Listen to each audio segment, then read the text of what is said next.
जय हिंद। आज हम बात करेंगे कि जो सबसे ज़्यादा क्वेश्चन ये पूछा जाता है कि हम किसका कोचिंग जो है हम कहाँ से लें, ऑनलाइन लें या बुक से पढ़ें। तो मैं बताऊंगी कि आपको ऑनलाइन अगर कोचिंग लेना है तो आप लें और कैसे पढ़ें अगर आप ऑनलाइन कोचिंग लेते हैं तो, और किसको ऑनलाइन कोचिंग से प्रॉपर पढ़ना चाहिए और किसको कुछ जो सिलेक्टिव चीज़ें हैं, टॉपिक हैं, वो पढ़ना है। और दूसरा टॉपिक हमारा होगा मॉक टेस्ट के बारे में कि हमें मॉक टेस्ट क्यों लगाना चाहिए, क्या इंपॉर्टेंस होती है मॉक टेस्ट की किसी भी अभ्यर्थी के लिए और कितना ज़रूरी होता है। और मैंने किसका मॉक टेस्ट लगाया था खुद, तो मैं बता दूं, जो अभी आपकी जो वैकेंसी आनी है आप सभी को पता है कि अप्रैल लास्ट तक आएगी या हो सकता है मई स्टार्टिंग में आए। कोई का मतलब होता है थोड़ा, कभी मतलब उनका ट्वीट वायरल होता है, नोटिस वायरल होती है, उसके इधर उधर वैकेंसी आती है, कभी एग्जैक्ट टाइम पे नहीं आती। तो इसमें जो तैयारी करने वाले स्टूडेंट होंगे, कुछ तो ऐसे होंगे जो कि यूपी कांस्टेबल की फाइनल मेरिट से आउट हुए होंगे और कुछ ऐसे होंगे जो पहले ही आउट हो गए होंगे और कुछ ऐसे होंगे जो कि सिर्फ एग्ज़ाम देते हैं, फॉर्म भरते हैं, एग्ज़ाम देने भी नहीं जाते हैं। लोग ऐसे होंगे जो कि इस बार फर्स्ट टाइम पेपर देंगे यूपीएसआई का या किसी भी प्रतियोगी एग्ज़ाम का।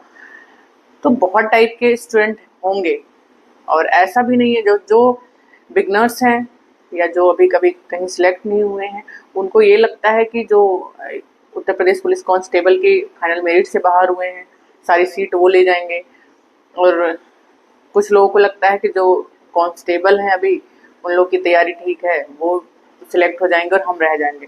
तो मैं आपको बता दूं, जितनी भी वैकेंसी होती है हर वैकेंसी से हर टाइप के बच्चे सिलेक्ट होते हैं। दूसरा एक डाउट होता है कि किसी ने अच्छे संस्थान का कोचिंग लिया है, वो बढ़िया कोचिंग है, तो उसी कोचिंग से सबका सिलेक्शन हो जाएगा, या कोई अच्छी बुक पढ़ रहा, बहुत अच्छी पढ़ रहा, उसका सिलेक्शन। मैं कह रही हूँ कि हर टाइप के, कोई अच्छी बुक से नहीं पढ़ा है, कोई अच्छी कोचिंग नहीं लिया है, कोई ऑफलाइन पढ़ा है, हर टाइप के बच्चे सिलेक्ट होते हैं।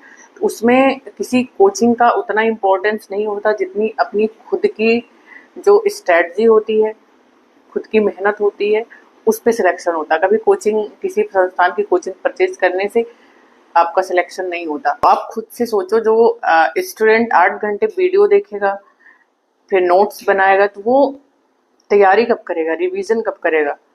तो ये प्रॉब्लम आती है। तो इसमें दो चीजें हैं, जो कि पहले से कोई तैयारी कर चुका है, पढ़ चुका है, उसके लिए मैंने ऑलरेडी एक वीडियो बनाया था कि उनके लिए सबसे बेनिफिशियल ये होगा कि वो अपने पुराने नोट्स रिवाइज करें और वो ऑफलाइन पढ़े। ऑफलाइन मीन्स वो बुक से पढ़ें, किताब से ज्यादा पढ़ें।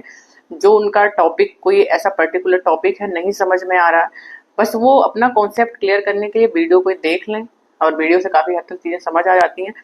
बस वो टॉपिक देख लें, उतना इनफ होगा उनके लिए, क्योंकि उन्होंने पहले से पढ़ रखा है। और जीके के लिए क्या है कि आप करंट अफेयर के लिए डेली 1 घंटे 1.5 घंटे अपना वेस्ट करते हो, वो वेस्ट आपको नहीं करना है। आप वीकली करंट अफेयर की कोई वीडियो आती है 1.5 घंटे 2 घंटे 3 घंटे की, आप वो वीडियो देख लो, उसके नोट्स बना लो, उतना इनफ होगा। और दूसरा, जैसे कि आपकी रीजनिंग हुई, रीजनिंग में भी कुछ ऐसा नहीं होता है कि आपको ऑनलाइन देखने की जरूरत होगा, आप वीडियो देखो। बहुत सारे टॉपिक्स ऐसे होते हैं जो पहले से तैयारी कर चुके हैं, मैं उनके लिए भी बता रही हूँ। तो जैसे कि आपको काफी चीजें पहले से आती रहती हैं, तो आपको कुछ ऐसी चीजें होंगी, ऐसे टॉपिक्स होंगे जो कि नहीं समझ आते होंगे, आप उसकी वीडियो देखिए, सर्च करिए यूट्यूब पे। आप उसके जो की पॉइंट्स हैं, जो कि लगता है कि यार उसमें कोई ट्रिक लग रही है, कुछ भी लग रहा है, आप उसको नोट करिए, उस टाइप के क्वेश्चन सॉल्व करिए, वो चीजें आपकी क्लियर हो जाएंगी। उतना इनफ होगा आपको। मुझे नहीं लगता कि आप डेली बैठ के रीजनिंग की चैप्टर वाइज वीडियो देखें, ऐसी कोई जरूरत नहीं। जितने टाइम आप चैप्टर वाइज वीडियो देखेंगे उतने टाइम पे आप काफी क्वेश्चन ऑफलाइन सॉल्व कर लेंगे। और जीएस के लिए आपने जो पुराने नोट्स और सब्जेक्ट के बना रखे हैं वो सारे बस रिवाइज करना। हिस्ट्री, ज्योग्राफी और सारी सब्जेक्ट जो हैं साइंस के, आप सिर्फ पॉलिटी पढ़ना। आपको पॉलिटी, आप चाहे घटना चक्र और लूसेंट की जो भी पढ़ते हो, दोनों बुक पढ़ सकते हैं। आप इतना अच्छे से पढ़ो कि वहां से कोई ऐसा क्वेश्चन ना हो कि जो कि छूट जाए, अगर वहां से कोई क्वेश्चन पूछता हो। इतने अच्छे से पढ़ना है, ऐसे नहीं ऊपर ऊपर से पढ़ लेना। तो पॉलिटी तो आपको बहुत अच्छे से पढ़नी, क्योंकि काफी क्वेश्चन आपके पॉलिटी से आते हैं। तो पॉलिटी के लिए ये होगा। तो मूल विधि में क्या है कि मूल विधि और कहीं आपको पढ़ने का होता नहीं, आप पहले पहले से पढ़े नहीं होते, आप पहले से पढ़े नहीं हो। क्योंकि आप पहले से पढ़े नहीं होते तो उसमें काफी सारे टर्म्स ऐसे होते हैं जो आपको समझ में नहीं आएंगे। तो इसके लिए आपको मतलब ऑनलाइन वीडियो देखना आपके लिए बेटर होगा। आप उसके लिए वीडियो देख सकते हैं, नोट्स बना सकते हैं।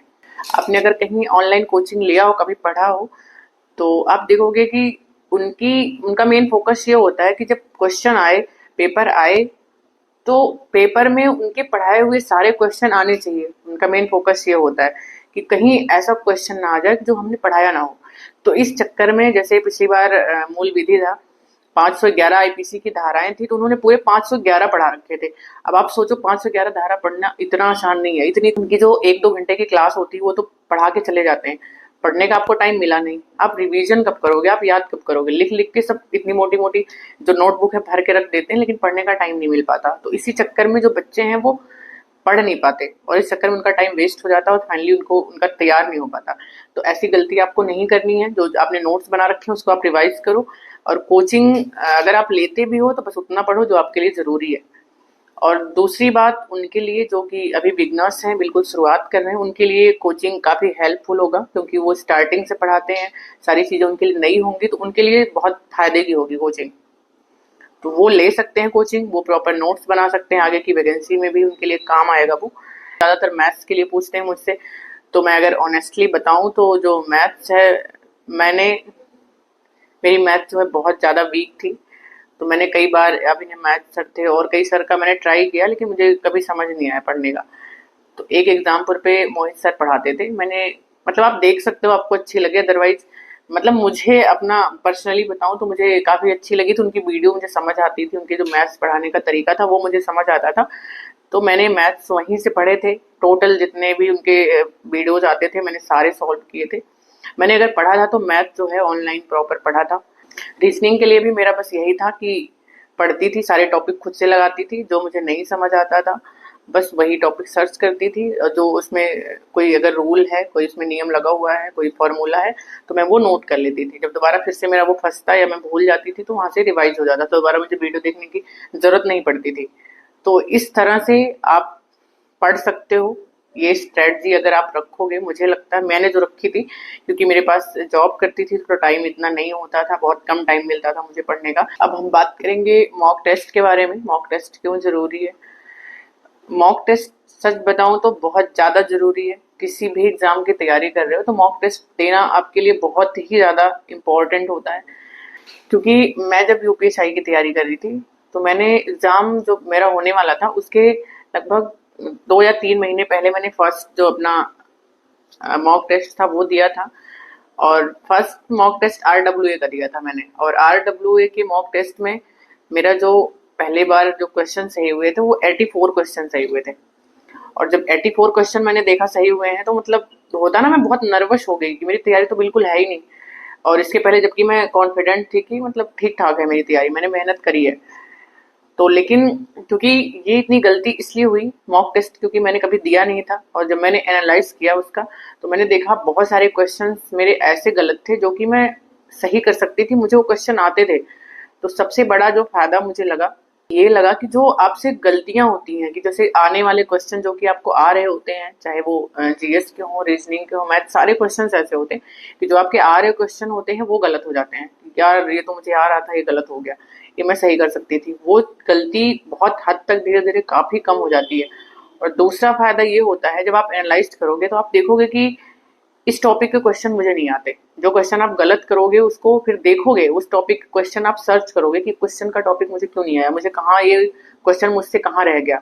ये होता है कि आपको अपनी गलती पकड़ने का मौका मिलता है, सुधारने का, और बहुत ज्यादा इंप्रूवमेंट होता है। फिर ऐसा हुआ था, मेरा 84 क्वेश्चन जब फर्स्ट टाइम से हुआ, और जब मैंने 3 महीने लगातार मैंने लगभग मॉक टेस्ट दिया, फिर मैं डेली मॉक टेस्ट देती, मतलब ऐसा हो गया था। मैंने टेक्स्ट बुक का भी दिया था, एग्जामपुर का भी दिया था, ऑफलाइन भी कई सारे मैंने टेस्ट दिए थे।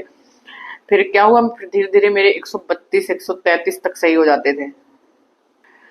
तो एक बार ऐसा भी हुआ था कि मैं टॉप 10 में भी आई थी गर्ल्स की रैंक में। तो मतलब काफी मैं फिर कॉन्फिडेंट होगी, काफी अच्छा लगा। मतलब एक जो आपके अंदर कॉन्फिडेंस आता है इस चीज को लेके कि हाँ मैं कर सकती हूँ। तो मॉक टेस्ट कभी आप ये ना समझे कि टाइम वेस्ट है, हमारा इतना टाइम वेस्ट जा रहा, और लेकिन जितना आप मॉक टेस्ट में टाइम देते हो उससे ज्यादा रिटर्न आपको मिलेगा।